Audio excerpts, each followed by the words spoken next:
Banyak kurniaan tentang subuh ni, sama ada tuan-tuan sedar atau tuan-tuan tidak sedar. Antara kurniaannya tuan-tuan dan puan disebutkan oleh ulama, waktu di antaranya di mana hidayah akan ditampakkan dalam hati manusia. Hidayah akan dimasukkan dalam hati manusia. Hidayah akan dipenuhkan dalam jiwa manusia. Ialah pada waktu subuh antaranya. Bila matahari naik, tuan-tuan dan puan, mengiringi cahaya matahari itu. Nampak cahaya matahari itu menerangkan dunia ini, tuan-tuan. Menerangkan rumah, menerangkan ladang, menerangkan bangunan-bangunan besar, pencakar langit dan sebagainya. Itu menerangkan seluruh alam buana ini. Kalau tuan-tuan berada di tepian laut, tuan-tuan, berapa cantiknya matahari yang bangkit, matahari yang terbit, tuan-tuan ingat, melihatkan di ufuk di sana, tuan-tuan. Nun di ufuk timur, tuan-tuan dan puan, insya-Allah. Tuan-tuan bayangkan cantiknya matahari. Berkilau-kilauan cahayanya, tuan-tuan, memancari. Tuan-tuan memanah air lautan itu. Masya Allah, berkelip-kelip air lautan itu. Tapi panahan itu antaranya, tuan-tuan, akan menembusi pokok-pokok, tepian-tepian daripada daun itu, celah-celah daun itu, tuan-tuan. Dan masuk ke dalam rumah kita, masuk dalam diri kita. Itulah namanya iringan daripada cahaya matahari tadi dengan hidayah. Hidayah Allah Subhanahu Wa Taala. Hidayah mereka yang bertahajud pagi tadi. Hidayah mereka yang menaikkan salat sunat subuh pagi tadi. Hidayah diberikan kepada mereka yang salat subuh berjamaah pada pagi tadi, dengan isteri, dengan anak. Walaupun tuan-tuan sebagian daripada masjid telah dibukakan, tuan-tuan, tapi masih ada juga, tuan-tuan, masa sekatan-sekatannya. Tidak boleh lebih daripada 40 orang waktu Jumaat yang dilakukan hari Jumaat kemarin, tuan-tuan dan sebagainya. Tapi apapun, semayang di rumah tadi dengan subuh berjamaah bersama isteri, bersama anak. Habis semayang, tuan-tuan, macam saya selalu sebutkan, tuan-tuan, menghadap ibu kita, salam dia, cium tangan dia, dakap tubuh dia, cium dahi dia, bisik di telinga dia, termasuk ayah juga selepas itu. Sayang ibu, sayang ayah, kasih ibu, kasih ayah. Saya sayang ibu, saya sayang ayah, saya sayang mama, saya sayang papa. Itulah, tuan-tuan, hadiah seorang anak kepada ibu. Hadiah seorang anak pagi ini, hadiah itu, tuan-tuan, lebih hebat daripada menyarungkan satu gelang emas bernilai dalam RM2,000. Tak sama dengan satu salaman pagi tadi dengan anak, menyalami ibunya, salam pada ibu, cium tangan ibu, dakap tubuh ibu, cium dahi ibu, bisik di telinganya, mama, saya sayang mama. Sayalah yang mengkhidmati mama sepanjang hidup mama sampai akhir hayat mama. Sayalah mama. Mama sihat, saya mengkhidmati. Mama sakit, saya mengkhidmati. Mama berada di pembaringan maut, saya mengkhidmati. Mama memutuskan nama malaikat maut, memutuskan nyawa mama nanti dengan izin Allah Subhanahu Wa Taala. Sayalah yang mengkhidmati. Bila mama terbujur menjadi jenazah, sayalah yang mengkhidmati. Bila mama nanti diuruskan untuk diuruskan jenazah mama, sayalah yang akan mengambil daya utamanya, menggunakan tulang 4 kerat yang saya ada ini untuk menguruskan jenazah mama dan mendoakan mama bila telah dikebumikan nanti, menjaga harta mama yang ditinggalkan, menjaga teman-teman sahabat mama yang mama tinggalkan di permukaan bumi ini. Sayalah yang terus menghubungkan silaturahim itu. Tuan-tuan, inilah hadiah besar kepada kita. Inilah hadiah besar. Persoalannya, berapa orang anak-anak yang melafazkan kalimat itu pagi ini, hari Sabtu. Jam saya pukul 7.05 sekarang ini. Tuan-tuan yakin anak semua dah bangun? Tuan-tuan yakin anak yang sudah akil balik semua sudah bangun? Tuan-tuan yakin mereka sudah ke bilik air, menyuci muka mereka, menggosok gigi mereka dan mengambil wuduk? Tuan-tuan yakin mereka membentang sujadah dan bersama dengan ibu dan ayah rukuk dan sujud di atas sujadah itu? Tuan-tuan yakin mereka angkat tangan memohon ampun kepada Allah? Tuan-tuan yakin mereka menggambarkan kasih sayang, kecintaan mereka, akhlak pribadi yang mulia yang ditunjukkan kepada ibu dan ayah pada pagi ini? Saya ulang balik. Salam mak, salam ayah, cium tangan mak, cium tangan ayah, dakap tubuh mak, dakap tubuh ayah, cium dahi mak, cium dahi ayah, bisik di telinga kanan mak, bisik di telinga kanan ayah, saya sayang ayah mama, saya sayang ayah, saya cinta mama, saya cinta ayah, saya akan mengkhidmati mama dan ayah sampai akhir hayat mama nanti. Itulah tuan-tuan bisikan. Tuan-tuan bayangkan kalau kita mendengar bisikan itu pagi tadi, bisikan keluar daripada anak laki-laki, anak perempuan kita, bergilir-gilir antara satu sama lain. Tapi anak kita masih tidur lagi. Saya yakin dan percaya anak kita masih tidur lagi pukul 7:06 sekarang ni. Kalau tuan-tuan tak bernasib baik, bapa dan maknya pun masih tidur lagi hari ini, pagi ini. Jadi macam mana tuan-tuan? Macam mana kita nak menunjukkan kasih sayang, nak tumpah kasih sayang? Dalam pengertian kasih sayang yang bersandar kepada Allah dan Rasulnya. Sebab itu tuan-tuan, seluruhnya itu paksinya tuan-tuan, 3 perkara: aqidah, syariah, akhlak.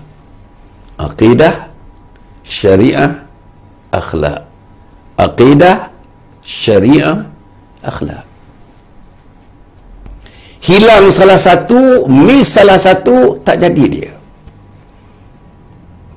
Tak ada ketiga-tiganya, well, nama saja Islam, nama Hasan Ali. Tapi akidahnya tidak mencerminkan Hasan Ali, syariatnya tidak mencerminkan Hasan Ali, akhlaknya pun tidak mencerminkan manusia yang nama Hasan Ali. Hasan Ali ni nama cucu Nabi Muhammad sallallahu alaihi wasallam. Anak Sayyidah Ali namanya Hasan. Hasan Ali cucu kepada Nabi Muhammad sallallahu alaihi wasallam. Tuan-tuan ni, nama itu nama. Tapi kalau nama Hasan Ali, tuan-tuan, ribut orangnya. Hasan Ali, tuan-tuan, hanya perenggan, sikit perenggan saja membedakan dia dengan haiwan. Nak buat apa kita nama kita Hasan Ali? Tentu ayah saya, datuk saya menamakan saya, tentunya sudah ada kaitannya dengan Hasan Ali yang disebutkan dalam kitab-kitab Allah Subhanahu, kitab suci Allah Subhanahu Wa Taala. Tapi tuan-tuan dan inilah yang berlaku. Okey, perbincangan pagi ni tuan-tuan, perbincangan pagi ni bersiri ni insya-Allah. Saya nak cerita mengenai akhlak dalam Islam. Akhlak dalam Islam siri 1. Akhlak dalam Islam siri 1. Hari ini siri 1, besok siri 2, siri 3, siri 4, siri 5. Sebelum tu tuan-tuan dan puan, saya nak buat pengumuman sedikit tuan-tuan dan puan. Pagi ni tuan-tuan, setiap pagi, Sabtu, Ahad, Isnin, Selasa, Rabu, Khamis, Jumaat, Sabtu balik. Pukul 7 pagi. Tuan-tuan, namanya program ini, bannernya Titisan Embun Pagi. Titisan Embun Pagi. Tengah hari 12.30, kita mainkan tuan-tuan, insya-Allah, tip-tip pilihan, video-video pilihan Dr. Hasan Ali. Daripada 2 tahun yang lepas sampai sekarang, sebenarnya kalau dikumpulkan dengan keset-keset, dengan tip-tipnya, dengan CD-nya, tuan-tuan, mungkin 20 tahun, 30 tahun dulu pun tuan-tuan banyak dalam khazanah, dalam library kita tuan-tuan. Tapi kita nak beri pada 2 tahun yang terakhir atau 1 tahun yang terakhir ini. Itu kita mainkan sebab kita memilih tajuk-tajuk dan memilih lokasi-lokasi, memilih tempat-tempat, memilih masa-masa yang sesuai. Sebab tak silap saya, ceramah saya ni melangkaui berbagai-bagai akidahnya, syariahnya dan akhlaknya, khususnya mengenai memanggil manusia kepada agama Allah, menyebut manusia kepada agama Allah, menggamit manusia kepada nama Allah. Dalam perkataan lainnya, dakwah, mendakwahkan Islam itu kepada umat Muhammad sallallahu alaihi wasallam. Rasanya tuan-tuan, yang saya lebih seronok membincangkan ialah mendakwahkan. Dalam dakwah ada komponen motivasi, dalam dakwah ada komponen akhlak, dalam dakwah ada komponen kasih sayang, dalam dakwah ada komponen harapan, dalam dakwah ada komponen bimbingan, dalam dakwah ada komponen pedoman, dalam dakwah ada komponen kasih kita oleh Allah Subhanahu Wa Taala, dalam dakwah ada kasih Allah kepada kita, kasih Nabi kepada kita, dan kasih mengasihi kita mengasihi Allah dan Rasulnya. Dalam dakwah ada tuan-tuan sifat kasih sayang kepada seluruh umat, kasih sayang kepada keluarga, kasih sayang kepada jiran tetangga, kasih sayang kepada masyarakat yang lebih luas dalam kehidupan kita, dan kasih sayang kita kepada umat Muhammad sallallahu alaihi wasallam. Semuanya terangkum dalam satu usaha, dalam satu kerja namanya usaha dakwah atau kerja dakwah.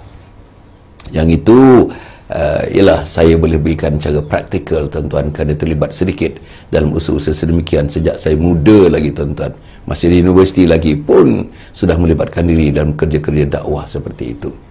Tuan-tuan dan puan yang berkati sekalian, saya akan membincangkan terus tentang rangka-rangka kerja bila membincangkan tentang akhlak ini. Nabi Muhammad sallallahu alaihi wasallam tidak diutus ke bumi ini melainkan untuk akhlak. Innama bu'ithtu liutammima makarimal akhlak. Aku diutus hanya untuk menyempurnakan akhlak yang mulia kepada umat, Muhammad sallallahu alaihi wasallam. Aku tidaklah aku diutus, tuan-tuan, tidaklah aku diutus melainkan untuk mencerminkan, membawa akhlak mulia pada diri aku, cerminnya untuk umat Muhammad sallallahu alaihi wasallam. Akhlak mulia diri aku, akhlak mulia aku dan keluarga aku, akhlak mulia aku dan isteri aku, akhlak mulia aku dan anak-anak aku, akhlak mulia aku dengan jiran tetangga dan sahabat-sahabat handai aku, akhlak mulia aku dengan sahabat-sahabat utama aku, Abu Bakar Siddiq, Umar bin Khattab, Utsman bin Affan, Ali karramallahu wajhah, Zaid bin Thabit, Abdullah bin Mas'ud, Abdullah bin Umar, Arqam bin Abi Arqam, Bilal bin Rabah, Abdullah bin Maktum. Itulah sahabat-sahabat utama, di antaranya sahabat Nabi Muhammad sallallahu alaihi wasallam. Macam mana akhlak mulia dengan sahabat-sahabat? Macam mana pula kita akhlak mulia kita dengan sahabat-sahabat kita, tuan-tuan. Kemudian Nabi akhlak mulia dengan masyarakat dia, masyarakat Quraisy. Macam mana dia berakhlak dengan masyarakat Quraisy yang begitu opresif? Masyarakat Quraisy, tuan-tuan, yang begitu antagonistik. Masyarakat Quraisy ada di antara mereka yang nak bunuh Nabi Muhammad sallallahu alaihi wasallam. Tapi macam mana akhlak baginda menangani permasalahan itu? Allah, tuan-tuan, bacalah akhlak Nabi, sudah diensiklopediakan, namanya Encyclopedia of Sirah. Cerita akhlak Nabi Muhammad, kebanyakannya akhlak Nabi Muhammad sallallahu alaihi wasallam. Encyclopedia of Sirah. Kehidupan, bayangan sejarah hidup Nabi Muhammad. Daripada sebelum dijadikan Nabi, selepas dia dijadikan Nabi, dan selepas dia membawa risalah yang dibekalkan kepada dia, kepada baginda, dan untuk disampaikan kepada umat Muhammad sallallahu alaihi wasallam. Macam mana Nabi menghidupkan risalah itu, macam mana Nabi memberi makna kepada risalah itu, bagaimana Nabi memasukkan dalam hati, jiwa, sanubari umatnya tentang risalah yang dibawakannya oleh Allah Subhanahu wa taala, disampaikan kepada Nabi Muhammad sallallahu alaihi wasallam melalui Jibril alaihi salam. Tuan-tuan yang mati sekalian, dan macam mana akhirnya tentang umat Muhammad sallallahu alaihi wasallam, akhlak Nabi kepada umat. Sayangnya akhlak Nabi kepada umat, tuan-tuan, reka cerita ialah kasih sayang Nabi kepada umat. Sayangnya Nabi kepada umat. Kalau Nabi boleh sayang kepada umat yang bilangannya berapa bilion, tuan-tuan dan puan, bayangkan kita dengan anak sendiri pun tak tergambar kasih sayang, dengan ayah sendiri pun tak tergambar kasih sayang, dengan mak sendiri pun tak tergambar kasih sayang, dengan isteri sendiri pun tak tergambar kasih sayang, dengan suami sendiri pun tak tergambar kasih sayang, dengan mertua tak tergambar kasih sayang, dengan mak sendiri dan ayah sendiri tak tergambar kasih sayang, dengan adik-beradik pun. Kita ada beradik dalam 7-8 orang, tuan-tuan, ada setengahnya dah 9 tahun tak pernah pergi rumah abang kita, tuan-tuan. 9 tahun tak pernah pergi rumah abang kita. Abang sakit pun kita tak tengok, abang pening kepala kita tak telefon. Itulah kita. Betapa longgarnya hubungan kita dengan adik-beradik, saudara-sedaging dengan kita, tuan-tuan dan puan. Tapi itulah akhlak hidup kita, itulah cara hidup kita, tuan-tuan. Itulah cara hidup kita. Dan inilah yang persoalan yang saya akan bincangkan, tuan-tuan dan puan. Apa yang saya akan bincangkan? Saya akan bincangkan, tuan-tuan, nanti ialah akhlak merupakan salah satu komponen Islam, komponen asas. Apa komponen asas 3 tadi, tuan-tuan? Aqidah, syariah, akhlak. Aqidah, syariah, akhlak. Tengok komponen akhlak di mana, tuan-tuan? Yang terakhir tetapi antara yang terpenting. Tuan-tuan dan puan, yang kedua yang saya nak bincangkan nanti, akhlak ni ibarat buah, tanam pokok. Buah yang ranum itu, yang nak dinikmati itu, kita nak nikmati buah ni, durian ke, musangking ke, dia punya yang hitam ke, dia punya duri hitam ke, tuan-tuan nampak? Durian IOI ke, durian D24 ke, tuan-tuan, kita tanam, kita baja, akarnya menjulang ke bumi. Itu adalah akidah. Tu akidah. Akar tunjangnya menjunam ke bumi, itu akidah. Segala pepohonnya, segala batangnya, segala rantingnya, segala dahannya, segala pokok pohonnya, semuanya, suburnya, yang tuan-tuan daun-daunnya berwarna hijau pekat itu, tuan-tuan, itu adalah syariat, tuan-tuan, syariat. Dan Akhlaknya ialah buah yang keluar itu hasil daripada akar tunjang tadi, hasil daripada penjagaan kita kepada pokok itu, suburnya pokok itu adalah syariat, dan buahnya itu adalah akhlak. Jadi tuan-tuan, akidah, syariah, akhlak. Yang saya nak bincang tuan-tuan dan puan buat beberapa hari nanti yang akan datang ni ialah tentang buah yang nak dinikmati itu, ataupun secara analoginya buah itu mewakili akhlak. Innama bu'ithtu liutammima makarimal akhlak. Tidaklah kuutus engkau wahai Muhammad melainkan untuk memberikan pekerti yang terbaik untuk umat engkau.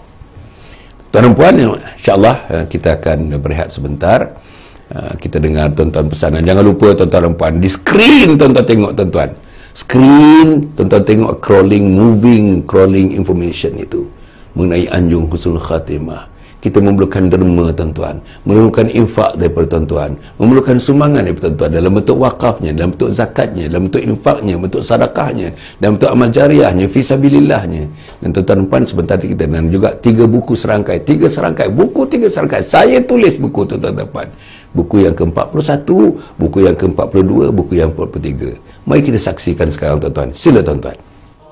Anjung husnul khatimah ialah sebuah projek bagi mengisi saudara keperluan insan-insan di permukaan bumi ini, iaitu untuk mati dalam husnul khatimah sesuai dengan doa kita. Allahumma khtim lana bihusnul khatimah wa la takhtim alaina bisu'il khatimah.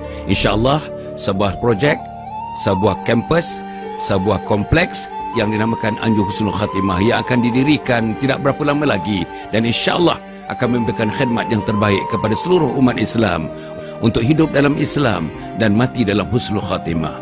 Wassalamualaikum warahmatullahi wabarakatuh. Assalamualaikum warahmatullahi wabarakatuh. Menepati apa yang dibincangkan sekarang ini, mungkin rujukan boleh dibuat kepada 3 buku yang saya hasilkan. Buku yang pertama, saudara, ialah Khidmati Ayah Bunda Hingga Akhir Hayat. Buku yang kedua ialah Husnul Khatimah, Impian Setiap Muslim. Dan buku yang ketiga ialah bukunya Isteriku Ketua Bidadari Syurga. Dapatkan buku ini tuan-tuan dan puan, bacakan buku ini, insya-Allah inilah buku panduan untuk kita menjadi insan yang baik, menjadi muslim yang baik, menjadi mukmin yang baik. Wassalamualaikum warahmatullahi wabarakatuh. Assalamualaikum warahmatullahi wabarakatuh. Kita jumpa lagi tuan-tuan dan puan. Alhamdulillah. Saya harap tuan-tuan sihat bersama dengan suami tercinta, isteri tersayang, bersama dengan anak-anak, bersama dengan jiran tetangga, sahabat andai. Dan tuan-tuan raikanlah hari ini. Hari cuti kita ni kita raikan untuk Allah dan Rasulnya. Hari cuti ini kita raikan tuan-tuan sama-sama, supaya apa yang kita lakukan ini mendapat keberkatan daripada Allah Subhanahu Wa Taala. Hari ini kita raikan tuan-tuan dan puan, insya-Allah, supaya ibadat kita lebih mantap lagi, untuk kita mengakhirkan hayat dalam keadaan husnul khatimah. Allahumma khtim lana bi husnul khatimah wa la takhtim alaina bisu'il khatimah. Tuan-tuan yang saya muliakan sekalian, ya, tadi saya menyebutkan ada komponen ini yang saya akan bincangkan dalam siri-siri berikutnya, siri kedua, siri ketiga, siri keempat. Tapi tajuk besarnya, banner, the big banner is akhlak from the Islamic perspective. Akhlak, morality from the perspective of Islam, daripada perspektif Islam. Jadi tuan-tuan, insya-Allah saya tidak akan pergi kepada yang berbentuk kata orang syarahan akademik macam itu, ya. Tapi saya lebih kepada praktikal. Saya akan bagi contoh-contoh yang praktikal. Kalau akhlak diri, contoh yang praktikal akhlak diri. Macam mana kita mengendalikan diri kita?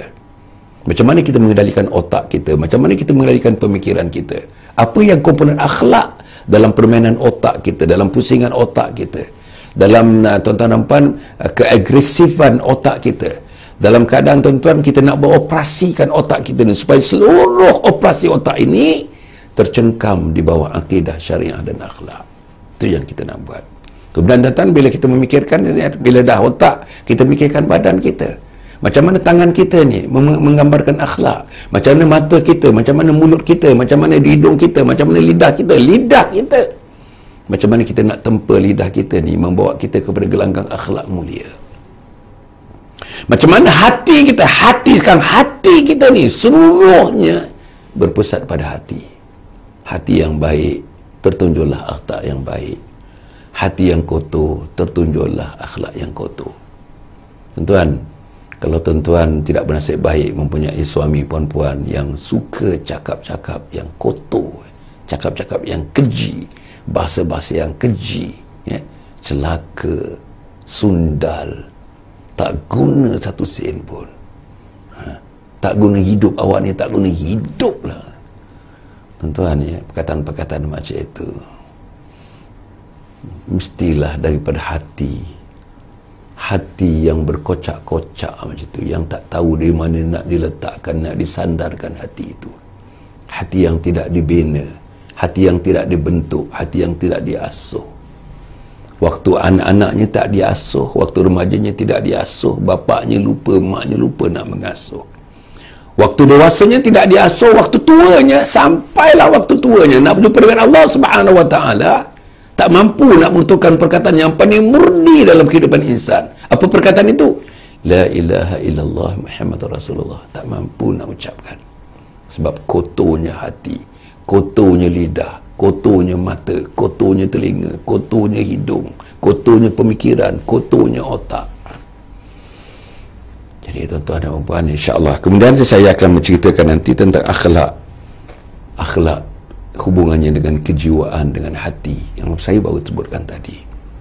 Tuan-tuan, hati yang baik menunjukkan akhlak yang baik, kan? Hati yang busuk menunjukkan akhlak yang busuk. Begitu mudah je, tuan-tuan.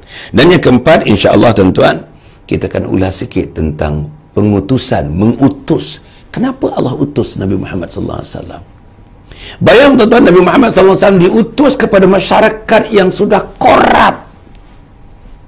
Masyarakat sudah tidak ada nilai-nilai akhlak, nilai akidah langsung out, nilai syariat out, nilai akhlak out. Masyarakat Quraisy di Mekah.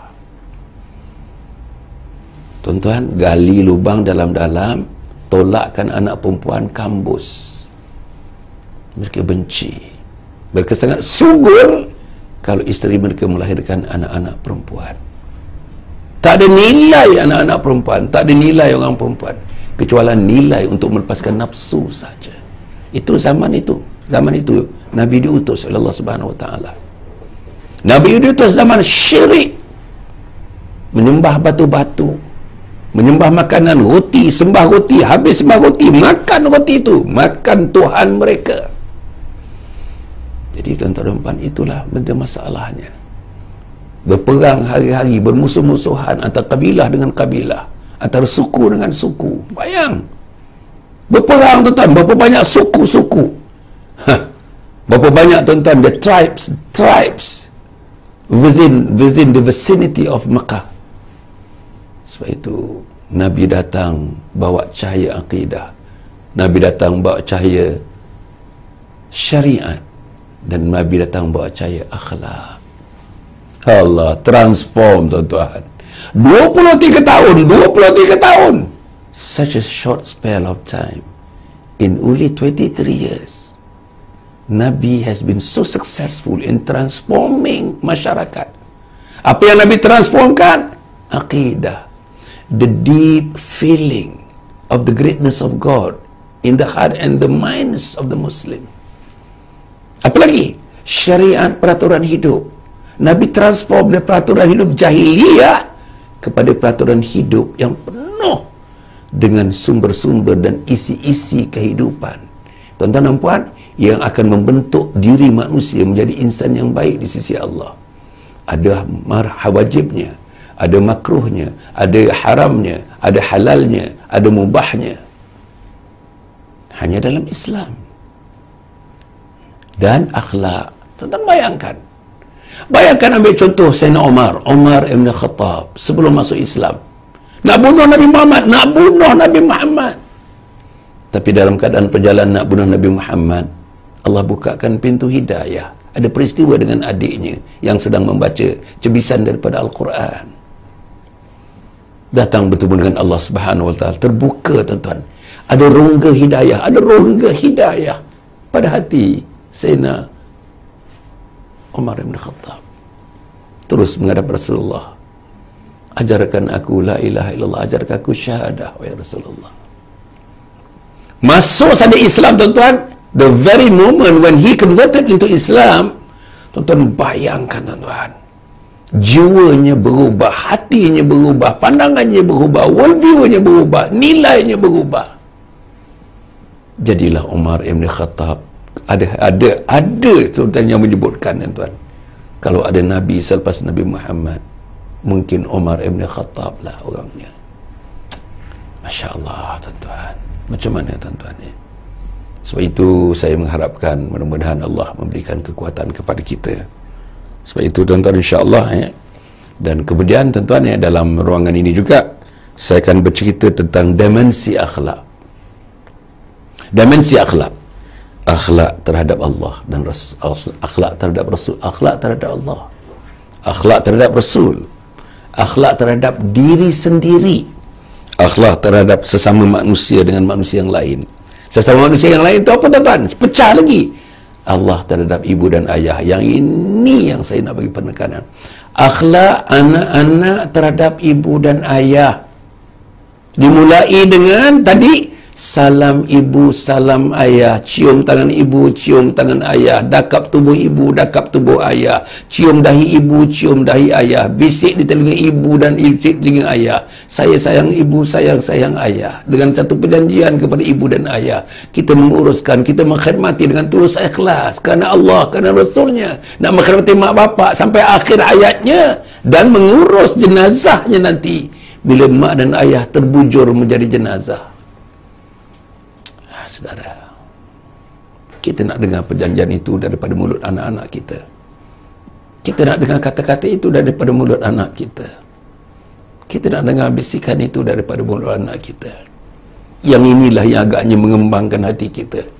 Yang inilah yang menampakkan kita punya cantik hidup di dunia ini. Yang inilah kali bekalan tuan-tuan yang kita akan membawa dengan senyum bertemu dengan Allah. Kerana kita dilayan dengan senyum oleh anak-anak zuriat kita sendiri tuan-tuan. Senyum yang datang, anak kita mengutus senyum, mengulum senyum.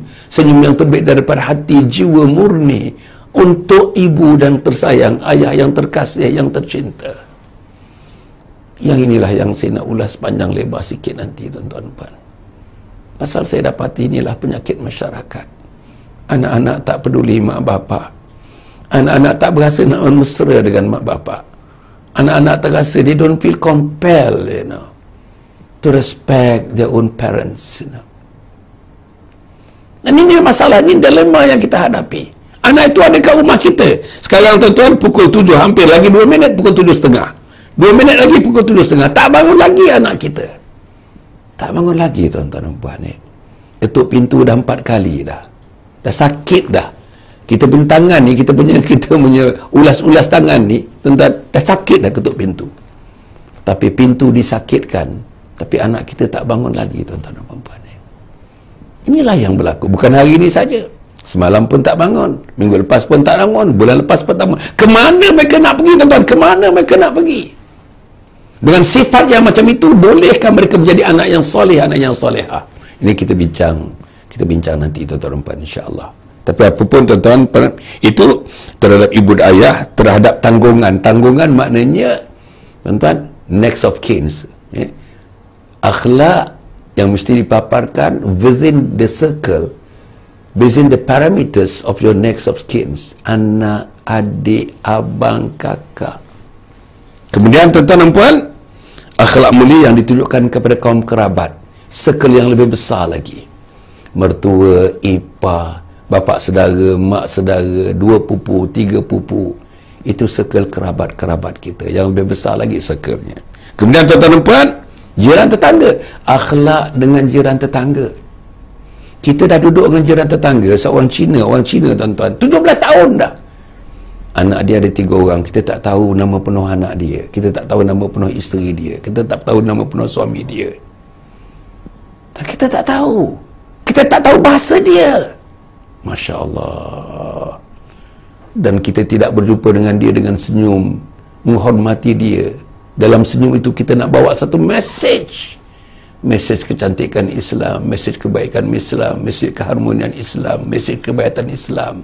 17 tahun tuan-tuan, 17 tahun kita boleh cerita hal-hal mempelam yang kita tanam. Dia tanam mempelam, kita tanam mempelam. Kita cerita hal-hal harga pasar sekarang dah naik, harga-harga dalam 20% dah naik sejak COVID-19 ini. Kita cerita macam mana tuan-tuan lockdown ini, macam mana kesusahan yang kita rasakan. Kita cerita dengan Chinese neighbor, our Chinese neighbor. Tapi kenapa tuan-tuan tak cerita tentang agama yang murni, yang suci di sisi Allah? Hati mereka terbuka untuk menerima agama itu, tuan-tuan. Semalam saya berbincang dengan seorang teman revert yang masuk Islam, seorang tukang masak yang paling hebat, yang boleh menyediakan cuisine, authentic Chinese cuisine. Islam, tuan-tuan. Anaknya belum Islam lagi, dia sudah Islam. Anak daranya umur 28 tahun belum Islam, umur 18 tahun belum Islam, dan dia sudah Islam. Bekerja di Macau, bekerja di Australia, pusing dunia ini, tuan-tuan, untuk menyediakan antaranya makanan authentic Chinese cuisine. Dan semalam saya berbincang dengan dia, dia datang ke ofis saya. Masya Allah, bagus, tuan-tuan. Akhlak sangat mulia saya tengok, tuan-tuan. Dia pakai jubah lengan pendek, cantik, tuan-tuan.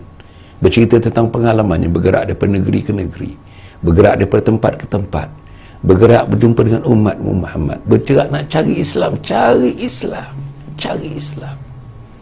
tuan-tuan. Sebab itu insya-Allah mudah-mudahan kita nak cerita sikit tentang itu. Kemudian tu hubungan akhlak dengan masyarakat yang lebih luas, dan akhirnya hubungan akhlak dengan masyarakat semesta, dengan alam semesta, hubungan akhlak dengan alam semesta. Jadi tuan-tuan yang hormati sekalian, begitulah yang akan saya kupas sedikit nanti. Mudah-mudahan insya-Allah ada baiknya kepada saya, tuan-tuan. Tuan-tuan, lepas ini jangan lepaskan peluang, tuan-tuan. Pukul 7 pagi. Pukul 7 pagi, tuan-tuan, saya akan berada di sini tepat hari ini, tuan-tuan. Dah masuk minggu yang kedua dan ketiga sekarang ni, dah mengalir kepada minggu yang ketiga, tuan-tuan. InsyaAllah kita tepat masa, tuan-tuan. InsyaAllah pukul 7. Kali ini kita cerita tentang akhlak dari sudut agama, akhlak dari segi perspektif Islam, akhlak dalam Islam. Ini baru siri 1, nanti ada siri 2, siri 3, siri 4, sampai kepada peringkat operasional. Saya nak cerita akhlak mak bapak terhadap anak-anak, akhlak anak-anak terhadap mak bapak, akhlak mak bapak terhadap mak bapak yang lain, akhlak mak bapak terhadap tuan-tuan dan puan. InsyaAllah macam mana mak bapak menjaga anak-anak, akhlak penjagaan, akhlak pengasuhan. Masya Allah, tuan-tuan, banyak sebenarnya yang dinukilkan. Saya cuba timba daripada khazanah ilmu akhlak itu untuk saya bentangkan kepada tuan dalam siri 2, siri 3, siri 4, siri 5 dan seterusnya, insyaAllah. Nombor 2, tuan-tuan dan puan, insyaAllah pukul 12.30. 12.30, tuan-tuan, kita akan tunjukkan video-video yang pernah dirakamkan.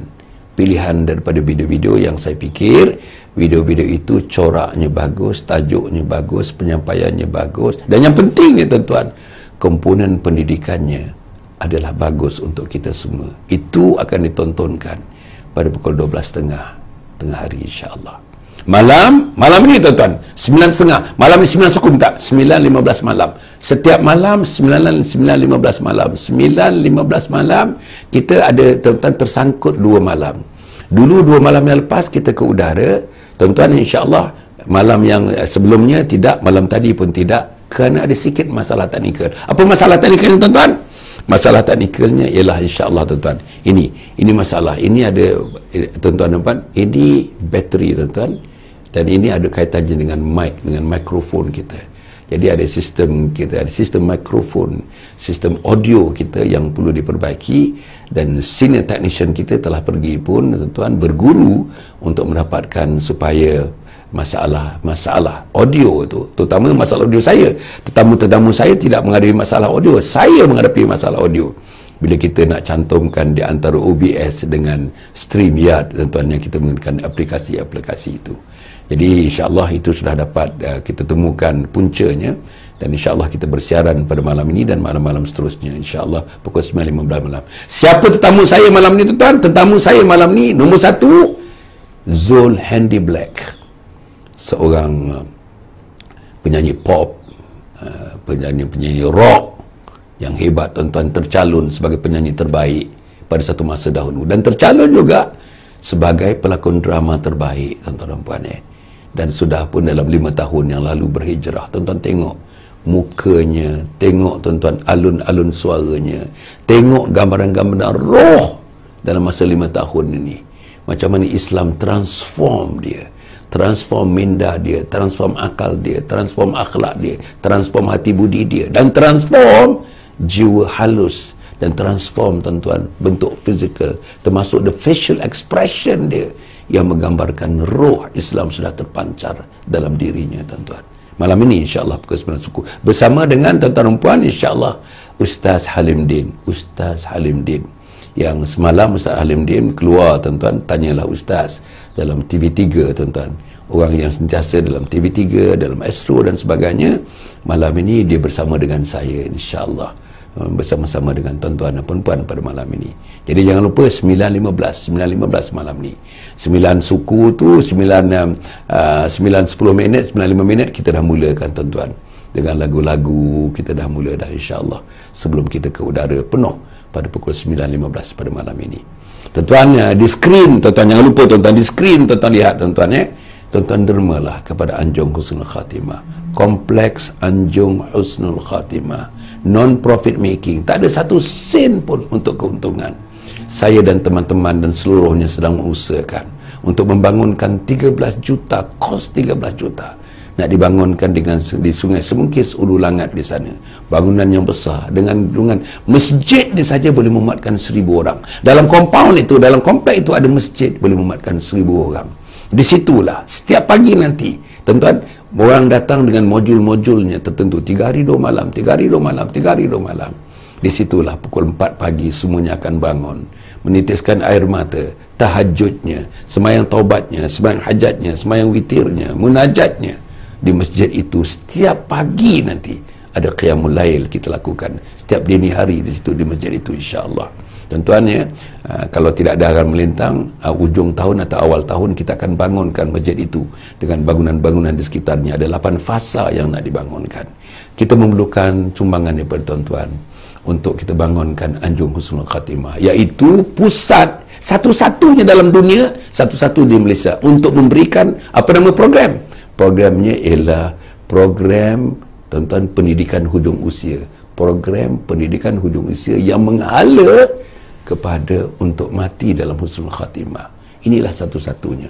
Dan program ini juga ada untuk anak-anak, ada modul-modul untuk anak-anak, supaya anak-anak menjadi anak yang saleh, anak yang salehah, untuk mengkhidmati kita sebagai ibu dan bapa waktu kita sihat, waktu kita sakit, waktu kita nazak, waktu kita dalam sakaratul maut, waktu kita sudah menjadi terbujur, menjadi jenazah, menjadi mayat, kita dikhidmati oleh anak yang saleh, anak yang salehah. Anjung Husnul Khatimah juga menyediakan program untuk menjadikan anak tuan-tuan, anak saya, anak yang saleh, anak yang salehah. Tuan-tuan tengok di skrin sumbangan untuk Anjung Husnul Khatimah. Tuan-tuan tengok, sedang bermain di skrin sekarang, sedang bergerak, tuan-tuan. Sumbangan untuk Anjung Husnul Khatimah, wakaf, zakat, infak, fidyah. Tuan-tuan tengok tu, amal jariah, fi sabilillah. Tuan-tuan, dengan nombor Maybank, dengan nombor akaunnya, insya-Allah. Dan buku tu, dan 3 buku ni, 3 serangkai, kita panggil 3 serangkai buku. Buku yang pertama, Khidmati Ayah Bonda Hingga Akhir Hayat. Saya karang buku tu, tuan-tuan. Buku yang kedua, Husnul Khatimah, Impian Setiap Muslim. Dan buku ketiga, baru sebulan lebih sikit dia umur dia. Nama buku tu, Isteriku Ketua Bidadari Syurga. Isteriku Ketua Bidadari Syurga. Dapatkan buku ni, tuan. Baca buku ni. Anak-anak kena baca buku ni, mak kena baca buku ni, bapak kena baca buku ni, jiran tetangga kena baca buku ni. Dan saya harap, tuan-tuan, dengan pembacaan buku ini, maka terbuka luaslah di hadapan kita option-option untuk menjadi insan yang baik, insan yang disayangi, insan yang dikasihi, insan yang dicintai Allah Subhanahu Wa Taala. Jangan lupa, tuan-tuan, besok pukul 7, tuan-tuan, akhlak dalam Islam siri yang kedua. Malam ini, tuan-tuan, jangan lupa, malam ni 9 suku, insya-Allah kita akan bercerita di atas banner besarnya #Salam Husnul Khatimah. Kita nak bincang malam ni, tajuknya, tuan-tuan, tajuknya Mencari Hidayah siri kedua. Mencari Hidayah siri kedua. Cukup setakat itu. Aku lakukan hadza wa astaghfirullahaladzim li wa lakum wa lisairil muslimina wal muslimat.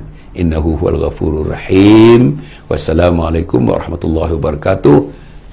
#salam husnul khatimah.